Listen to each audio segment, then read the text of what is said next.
There's an adventure inside all of us. Some of us live for that adventure. Others let it take them someplace new. Your adventure begins here at Wind River Resort and Casino.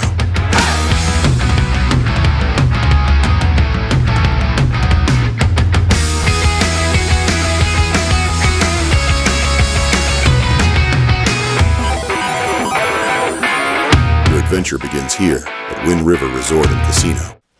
Well, good morning, everyone. We are looking at a satellite image here from yesterday going into the overnight hours. And what I really wanted to point out here with the 3-1 pit fire in Lassen County, you can see it really did flare up here pretty quickly once it did begin to take off here. And you can see, number one, the smoke being generated from the fire itself. You can also see that big, bright area of orange. That's when the fire flared up yesterday afternoon. The good news is that we started to see that the oranges begin to dissipate. The smoke was dissipating too once we got into the evening hours. You couldn't see as much of the smoke, and there was no fire or heat signature, if you will, in the overnight hours, leading me to believe that there just wasn't a lot of activity coming in from the fire. Now, latest update is that it's at 800 acres at 5% containment. But there will most likely be an update here in the next hour or so with some added acreage and, of course, hopefully maybe even some better containment.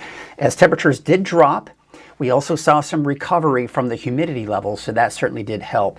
We're going to be talking a little bit more about the fire, take a look at the overall fire conditions and all of that in their fire update here. But first, let's get into our forecast here. Before we do that, I want to mention to you a free event for everybody. It's a Shred Fraud event. It's Saturday, July 18th from 9 a.m. to 1 p.m. on 1647 Hartnell Avenue, Redding, California. It's a free drive-through event where any of your open documents, Medicare statements, sensitive documents, old bills, the works, that puts you sensitive to fraud, especially if you put them in your recycling bin.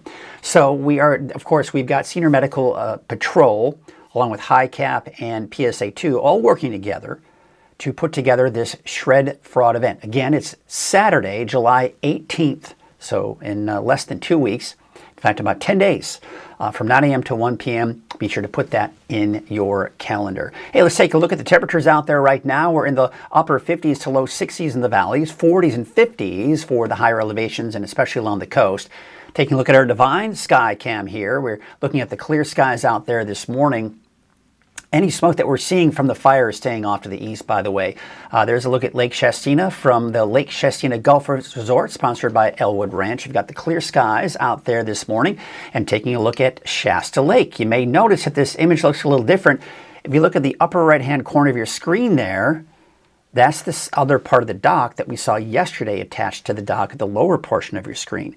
And from what I understand, they're going to be moving the lower portion of the screen dock to where the other one is. So we did a cool time lapse here on Facebook. You'll see it a little bit later in the forecast as well. I want to thank Elwood Ranch for sponsoring this camera.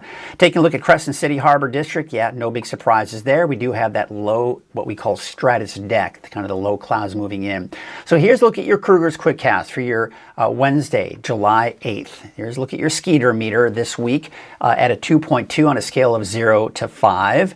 And the Shasta Mosquito and Vector Control has a lot of great advice for you to help prevent your property from becoming breeding grounds. By the way, you can always call the number on your screen for any concerns that you may have about mosquitoes in your area. All right, here's what we expect out the door this morning. So again, the low clouds, the fog along the coast, maybe even some drizzle in some areas. Otherwise, sunny skies for the rest of Northern California, with temperatures by 8 o'clock in the morning generally in the 60s, even close to 70 in the valley. So you may have noticed the clouds. If you look at the very first part of this loop here, you can see the clouds kind of approaching. They're breaking apart because high pressure is what is kind of really dominating the area, and that's what's breaking apart at those clouds, giving us the mainly sunny skies. So we look at Futurecast. We do have that fog along the coast. It may burn off a little bit in some areas, especially in places like Del Norte County, southern Humboldt County. But I think most of the coast will be dealing with, in some shape or form, some of that fog. You'll also notice a little bit of shower activity trying to develop with some of the clouds that we do see in Siskiyou County and maybe even Modoc County. but at this point, I don't anticipate it to be that much. Taking a look at your swimming forecast, if you're heading out to the water this afternoon, it's going to be a hot one. So yeah, be sure to pack that sunscreen. And of course, you're going to want to dip in that pool to help keep yourself cool in the valley, with temperatures in the mid to upper 90s there this afternoon. Temperatures in the 80s and 90s for the higher elevations, and in the low to mid 60s for the coast. Here's what we have in store for us tonight. Temperatures mid to upper 60s for the valley, generally in the 50s for the mountains and for the coast, and some of the cooler spots upper 40s. So here's your 7-day outlook for the valley. We're going to see a spike on Friday, leveling out a little over 100 degrees for Redding and even around Red Bluff through the weekend. Then we see temperatures increase again. I think Chico will most likely dodge the triple digits in at least for the next 6 days, maybe by around Tuesday of next week, the triple digits in Chico. Otherwise, for the coast, partly to mostly cloudy skies, temperatures upper 50s, low 60s. For the inland areas and for Trinity County, you're talking temperatures in the 80s and 90s, basically 90s though for Trinity County. For Siskiyou, Modoc County, Eastern Mountains, you're also seeing that spike on Thursday, leveling out Friday, Saturday, Sunday, then warming back up again for Monday and Tuesday. Bottom line, we're just going to kind of keep those temperatures around normal or even just above normal for this time of the year, and maybe a chance for some wet weather entering the picture by early next week for especially the Northern Sierra. Taking a look, no, that's not what we wanted to show you. This is the one we wanted to show you. Apologize for that one. Let's take a look at this one. This is the 3-1 pit fire. And as of last night and early this morning, the latest update is at 800 acres at 5% containment. Now you can see the yellow and red dots there. Those are the latest heat signatures coming in to where we're seeing here. So over the last hour or so, there certainly has been a little bit of activity on the south flank of the fire there. But we are still, the fire cause is undetermined, and the estimated cost, so far already $100,000. Kind of puts things in perspective a little bit. Unfortunately, as we look at the fire weather outlook coming in from the National Weather Service, they have the eastern mountains in the elevated fire weather risk. Now, this is mainly due to gusty winds at times and the low humidity that we are going to see with the fire. So let's talk about the smoke, because some of you may be concerned that we'll see smoke work its way into the valley. I don't think that's going to happen. First of all, I'm not anticipating to produce a lot of smoke, but any smoke that is produced will be pushed to the east, southeast into eastern Tehama County. Places like Susanville, you may see some haze, maybe a little bit of light smoke, but that will be the extent of it. So don't anticipate any smoke, or at least a lot of smoke at this point coming from the fire. By the way, these fires are just constantly changing, updating constantly, right? So the best way for you to do that is either from your phone or from any web-based device. Go to weathernorcal.com and you click on the fire danger section. So let me show you how that works. We're going to go to weathernorcal.com. I'm going to scroll down here. You can see right here, it says fire danger. We're going to click on that. Now what it does is it automatically takes you down to the where any evacuation warnings are. So the evacuation warnings, well, it looks like they may have been lifted because they're not there anymore. Interesting. I'm looking at the wrong spot. Apologize for that. There is a basically an evacuation warning. Now, yesterday in the LAS-141 section that you see on your screen there, that was under an evacuation order, which was then lifted later in the evening. So all of these areas in northwestern Lassen County, areas that will be impacted by this would be, some communities like Little Valley, for example, within that evacuation watch. So just be aware of that. Also, a new fire that popped up, and you can get, again, this is all coming in from the website that I'm showing you here from weathernorcal.com. I clicked on the fire section. There's the 3-1 fire. But a new fire just emerged right here in, looks like, basically just north of Hoopa. It's the Milepost 16 fire. So you click on that, fire icon there. At approximately 1:30 a.m., Hoopa dispatch received reports of 2 separate vegetation fires in the gorge area near Milepost 16 on Highway 96 within the Hoopa Valley Reservation. The fires were located north of Mill Creek Road, north of Norton Creek, east of Norton Creek Road, and west of Highway 96. Responding firefighters determined the 2 fires had merged into a single incident. The fire is currently estimated at approximately 50 acres. So the fire suppression efforts are being challenged by extremely steep terrain with slopes ranging from 75 to 100%.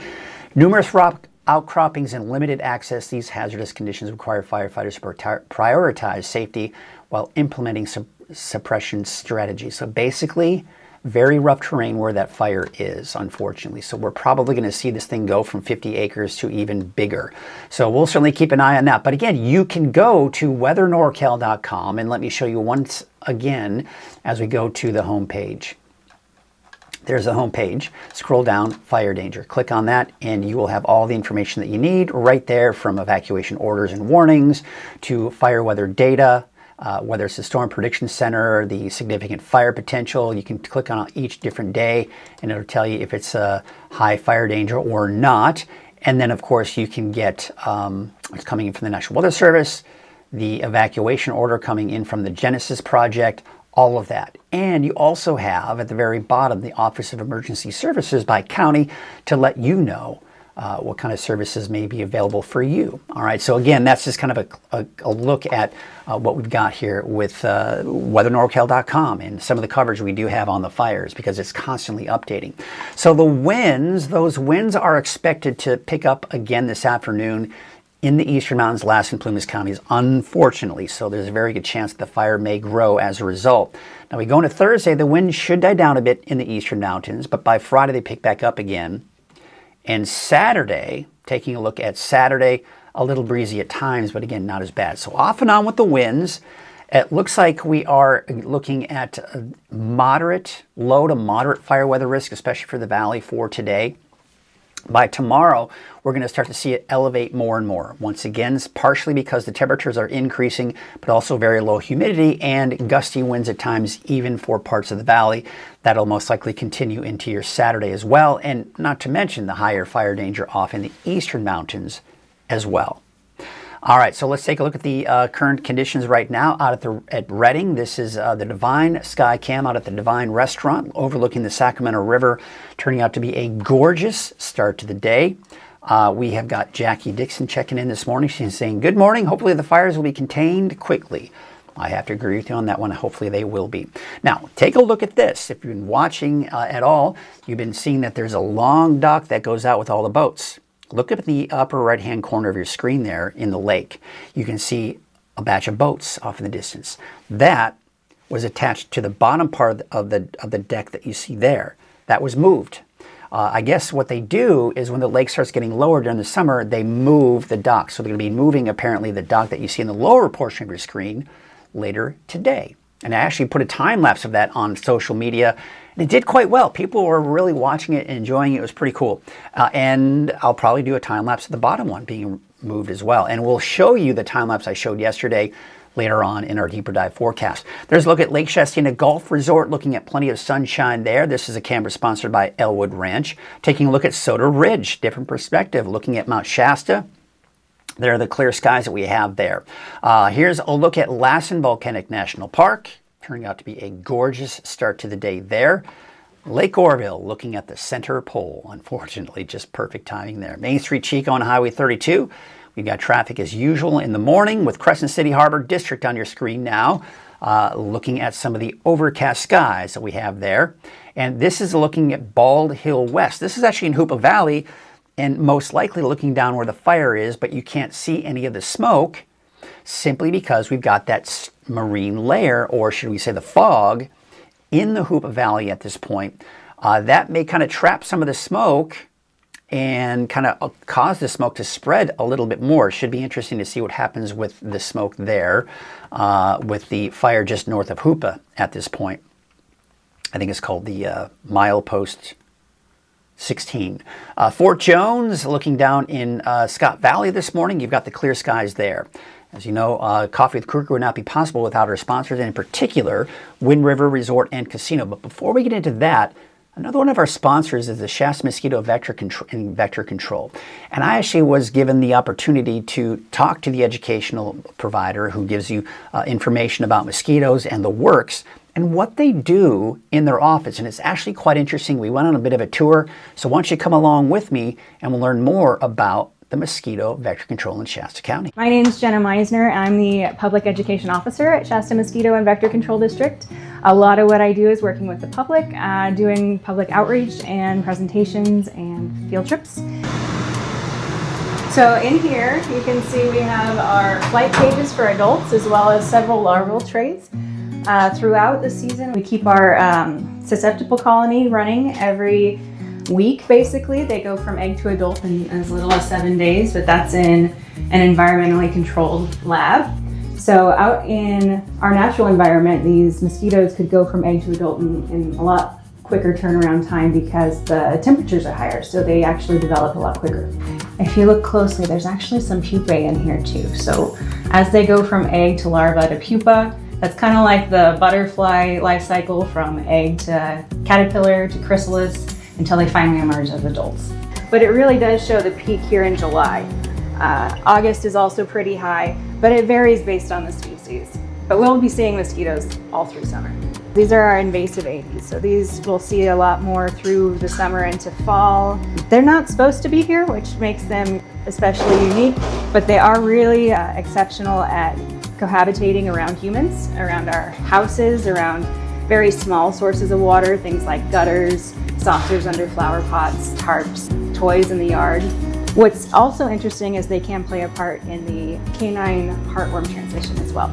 So in here you can see all of our mosquito fish.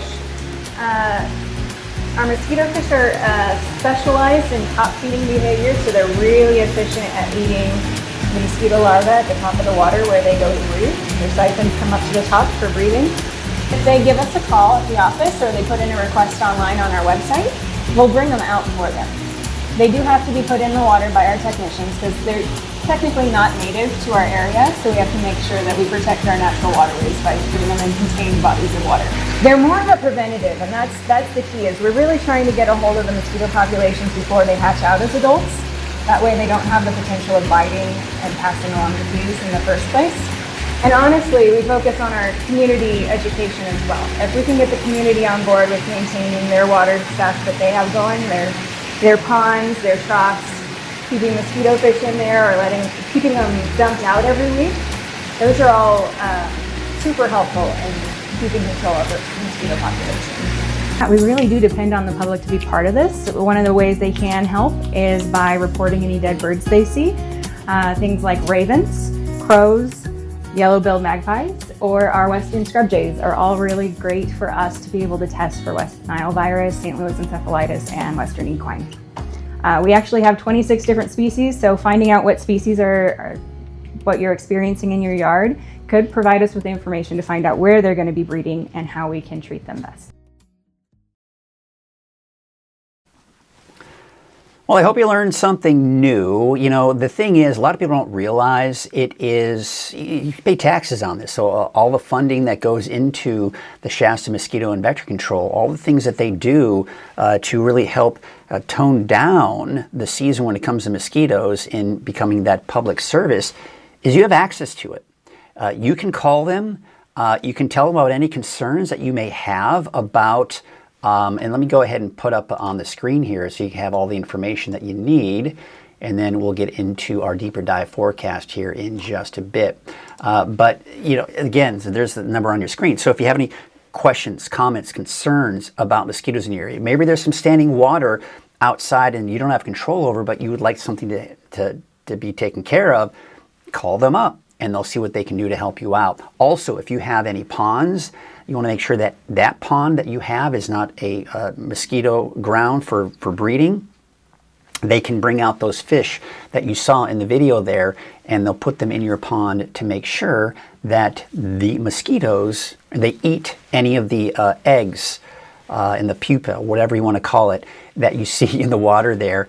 And because they don't necessarily jump out and eat mosquitoes that are already developed, it's getting them before they even are born. So that's kind of the cool part about it. So once again, you can call the number on your screen, 530-365-3768, and they will be sure to really help you out. And then again, they're there for you. It's a public service that you have. You are paying money out of your tax dollars for the service. So take advantage of it. Use it. It's part of you know, what they do. So yeah, and they're more than happy to help you as well. All right, once again, I want to thank our sponsor, Wind River Resort and Casino. And here is a word, because they got all kinds of great entertainment. So here's some of the entertainment that they have and will have at Wind River Resort and Casino. Check it out.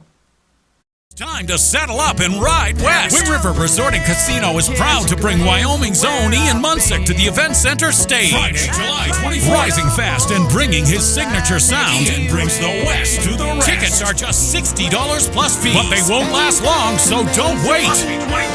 Make it a country night to remember. Call 1-800-280-YOU-WIN to reserve your room and grab your tickets. Dust off those boots. Your adventure begins here at Wind River Resort and Casino. All right, let's get into that deeper dive forecast. Before we do that, here's a look at our weather headlines. We've got an elevated fire weather risk. It continues today, and that's mainly going to be in the eastern mountains, unfortunately, for the 3-1 fire. And, you know, the thing is, the winds picked up yesterday. There was an elevated fire weather risk, and unfortunately, that fire started in Lassen County, and it really did flare up pretty quickly. Plenty of fuels. The winds were a little gusty. It was hot and very dry. So it had everything it needed to grow very quickly, but fortunately, they were able to get a handle on it pretty quickly. 5% containment as of last night. We'll see if there's any new containment here after all their firefighting efforts last night. I do know that they were able to continue with the air attack overnight, so that's usually good too. But outside of the fire, it's going to be sunny, hot, and dry. Marine layer and cool on the coast here with no big changes, not only for the rest of this week, through the weekend, but even through next week as well. Temperatures, upper 50s, low 60s in the valley right now, 40s and even some 50s for the higher elevations and along the coast. Now we do have some clouds that you see right here. They broke apart quickly because high pressure is actually building over Southern California. That's one of the reasons why we're also seeing these warmer temperatures in the forecast. That bubble of heat over Southern California is going to be working its way back into the desert Southwest and into the western United States in general as we go through the weekend and next week. In the meantime, we're also watching these storm systems to our northwest kind of suppress that ridge of high pressure and push it off to our east. So we're not looking at the main bubble or dome of heat right on top of us. This is where the biggest heat is. It's not over us, as you'll notice. So that's going to keep our temperatures at bay, but that doesn't mean it's going to be cool for sure, right? We're still talking about some fairly hot temperatures, but not as hot as it would be should that dome of high pressure be on top of us. And really looking at the 10-day trend, yeah, a few spikes here and there, but generally for Redding, between 100 and 105 degrees for Thursday, all the way through the end of next week, which isn't unusual. The normal high for this time of the year is about 99 to 100 degrees, at least in the Redding area. Chico, I think you may just dodge the triple digits in most cases. There may be a few days where you may see 100 to 101, but generally in the upper 90s in Chico for the next 10 days. All right, so let's take a look at Futurecast and talk about any chances for rain and the fog that we have along the coast. So we may see some clearing, I think, in parts of Del Norte County and southern Humboldt, but otherwise there you can see the fog hugging the coast and even staying in some of those inland valleys. But we'll notice a few little drops trying to develop light showers off into Siskiyou County. So as these clouds develop, we'll have to watch for that potential for a stray shower, maybe even an isolated thunderstorm. But as of right now, it doesn't look all that impressive if it should even develop. Most likely just some afternoon clouds instead of that rain.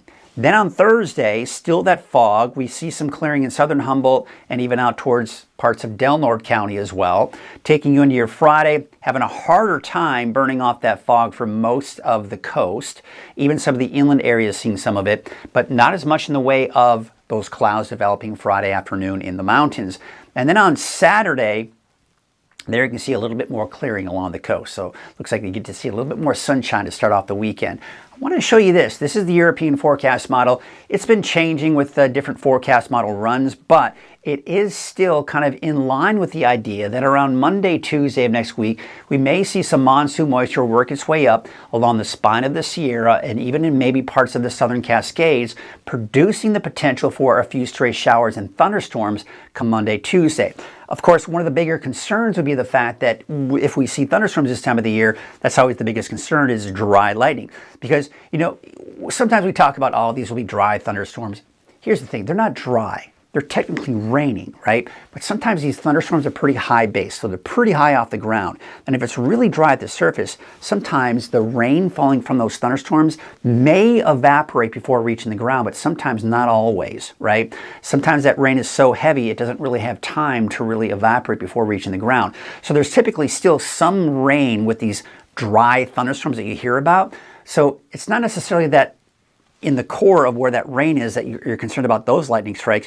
It's the lightning strikes that go outside of the main core of rain that we're concerned about. And that's pretty typical. And that's why even if we talk about these wet thunderstorms, it doesn't mean that we can't see dry lightning strikes. Anytime that we have thunderstorms in the mountains, there is that potential for some dry lightning strikes. So that's why we tend to get concerned about it when these thunderstorms do begin to develop. And did you see this? So this is what yesterday Jones Valley Resort looked like, right? This is our Shasta Lake Skycam, sponsored by Elwood Ranch. So here you can see these guys right here. See what they're doing? They're working. What they're doing, they're separating the dock here. And look at this. I've never seen this before, and a lot of people haven't seen it either.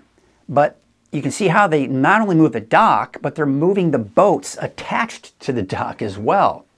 Now, from what I understand, this is normal, that they move the dock frequently, especially during the summer when the lake naturally starts to drop because this is a reservoir, right? That's what it's here for us to use that water. So as the water levels begin to drop, they need to move the dock. And from what I understand, they're going to be moving today and will be gone by this time tomorrow. So I'll probably be doing a time lapse of this one to see what it looks like as they move that one out as well. Now, speaking of the lake levels, here you can see still 100% of the historical average out at Shasta Lake. Even though it's beginning to look lower, that's normal. There you can see over 100% though for Trinity Lake and Lake Oroville. Good news there. Wave heights are showing signs of increasing today and especially tomorrow. Now, as a result, what we can see here is that those winds will be pretty strong later on today when we look at the marine forecast. Let's see if we can go back. There it is. There's a look at the marine forecast. Northwest winds at about 10 to 15 knots eventually going into the afternoon. And again, that small craft advisor. All right, here's your neighborhood forecast sponsored by Dignity Health and Grange Co-op. Here's a look at Trinity County. Temperatures in the mid to even upper 90s. Really what we're going to see here is a spike on Thursday and then leveling out in the mid to upper 90s for Friday through the weekend and next week. For the coast, upper 50s, low 60s, partly to mostly cloudy skies, drizzle at times, and some days a little bit more clearing than others. Up to the inland areas, temperatures upper 80s to low 90s, although maybe a little bit warmer by Monday, Tuesday, in the mid 90s there. No rain, by the way. Siskiyou County, I don't have any rain for you either, although today we may see some of those afternoon clouds begin to develop. For Modoc County, what I've done here is I've included a slight chance for showers, maybe some thunderstorms by Monday of next week, and maybe even Tuesday. I probably should have put that in there for Tuesday as well, but you get the idea. This is the pattern we're going to have to watch here because the European forecast model has been kind of going a little bit back and forth on the potential for those showers and thunderstorms, but I have included, especially for the northern Sierra, around Susanville that is, and south of that, a chance for showers and thunderstorms as we go into Monday and Tuesday. But in the meantime, it's dry and temperatures are warming up a bit as well. For the valley, you're dry. Temperatures are going to be in the low to mid 90s. Places like Chico about 94 degrees today, 95 in Los Molinos. In fact, I think the south end of the valley around Chico will most likely dodge that triple digit mark, barely, but still dodging it through the weekend and most likely even into early next week, maybe by Tuesday of next week, a high of about 101. But even the north end of the valley today, at least, may dodge that triple-digit mark. And there you can see for Red Bluff, you're up to about 102 on Thursday, and then just kind of hovering around 100 degrees for Friday through the weekend, and then maybe even a little bit warmer by Monday and Tuesday. And for Redding, I think you're going to top out at about 104 degrees by tomorrow. Once again, just kind of hovering around 100 degrees, slightly higher than that, and maybe a bit warmer going into your Monday and your Tuesday. So there you go. It looks like it's going to be pretty hot, but this is typical. This is normal, the heat that we're seeing here. So nothing unusual going on here through the rest of this week, this weekend, and this trend looks to stick around through all of next week with no big changes there. A couple more people checking in, and we've got Jackie Dixon once again saying, we didn't get any sun yesterday, all marine layer all day yesterday. And I think that's going to be the case again here as we take you into today as well. Jackie also saying great information about the mosquitoes. Yeah, it was very interesting. I'll probably be posting that on Facebook maybe later today. Curtis also saying, love the story on the mosquitoes. The tanks are much larger than what I have, but they are easy to raise. Well, very cool. So it looks like you've got and prepared for mosquitoes on your property. I'm sure your neighbors are also grateful for that as well. Hopefully your neighbors are as responsible as you in helping to prevent those mosquitoes from breeding on your grounds. Today is a couple of national calendar days. Let's take a look at some of those. Well, let's go ahead. That was what we're looking at there. Here we go. All right, so today is National Freezer Pop Day. I guess it's good, especially on a summer day like today. Also National Chocolate with Almonds Day. So yesterday was International Chocolate Day. Today is National Chocolate Day, but with almonds. I know that there is kind of a one of those debatable things. Some people love the almonds, some people are not so much. Like, what is it, Almond Joy? Some people like it with just without the almonds. Or is it Mounds and Almond Joy, right? Then this also is Scud Day. I guess this is the day when just kind of don't take life so seriously, right? Maybe have a little fun. And then, of course, we got National Raspberry Day. All right, I like to usually have raspberries in my yogurt pretty much every morning. And we've also got National Cucumber Salad Day. Love a good cucumber salad. I think that's one I'm going to probably celebrate because that's just a nice, healthy snack. All right, so there's another look at your 7-day forecast. We got Jerry Smith Bell saying, good morning. And, let's take another look. I was going to see if, you're just going to kind of come with me here and we'll take a look at this. We're going to go to the fires. I want to talk to you about the fire. Now, there was a new fire that was supposed to come out. I'm going to have to go in here and see if I can find it. Let's see if it came in. I'm going to take this one out. It disappears. Yeah, there we go. And then it was called the milepost. Yeah, unfortunately, it's not showing up on my system. So we're going to start with just kind of talking about the latest on the 3-1 pit fire. So as of this morning, 800 acres, 5% contained, and the fire cause is still undetermined. There you can see some of the dots there. The orange dots are about 12 to 24 hours old, and the red dots are about 0 to 6 hours old. So we did see some activity last night, but certainly was not to the extent. Didn't see any heat signatures on the map. In fact, I'm going to show you what this right here. Now, you can see when the fire took off yesterday. Number one, big plume of smoke that was developed out of it. That's pretty typical. It also took off very quickly. We saw a big fire flame, right? As you can see there, that heat signature. So a big heat signature as it took off very rapidly. But then, really, as we got closer to the evening hours, see that heat signature? We no longer saw that. And we didn't really see much of a heat signature last night either. So this is good. This is good because that means that the fire was less active. And that also meant that the firefighters were able to get a good handle on the fire because I do understand that they were able to continue with the firefighting efforts from the air, and that's always a big one, especially when we have recovery overnight. What I mean by recovery overnight is the temperatures were dropped, so it cooled off overnight, and the humidity levels began to go back up in the overnight hours as well. So giving the firefighters a little bit more of an upper hand when it comes to fighting that fire. So that certainly is some good news there as well. Once again though, and this is the concern here as we take a look at this is the fire outlook coming in from the National Weather Service. And it's elevated fire risk, once again, because of the gusty winds and low humidity in this general area. So that is not good news when it comes to fighting those fires in the area. All right, folks, well, that's the latest check of the fires. Once again, I want to remind you, you can go to weathernorcal.com for the latest on the fires. I'm going to show you how you can get there from the website. So you go to weathernorcal.com, including on your phone, by the way. You scroll down where it says fire danger. It will then give you all of the information that you need. You got access to watch duty, the latest on the fire. There's the Millpost fire, by the way, just north of Hoopa, 50 acres. This was updated about an hour ago. It's in very rough terrain. I mean, you've got steep inclines of anywhere from 75 to 100%. So very dangerous terrain that the firefighters are dealing with, so they're going to have to hopefully get an air attack on that. But when you look at the camera this morning in the Hoopa Valley, unfortunately the visibility is looking rather low. Let me go ahead and take a look at that here for you. We're going to go and pop that up on your screen once I can get to it. I've got a lot of maps, a lot of images that I got to kind of sort through here. Well, shoot, where is it? Well, that's crazy. I was just looking at it. We looked at it together. Oh, here it is. So here's a look at Bald Hill West. See that? So we might eventually see some clouds kind of bubble up from those lower clouds, but eventually they should begin to dissipate. But this is probably going to make it even harder for the firefighters because they've got low visibility in that area, unfortunately. So that may make it a little bit more difficult fighting that fire. So again, let's take you back to the website, weathernorcal.com. So when you go to weathernorcal.com, you click on, again, we'll take you back. We'll kind of take you through the whole process again.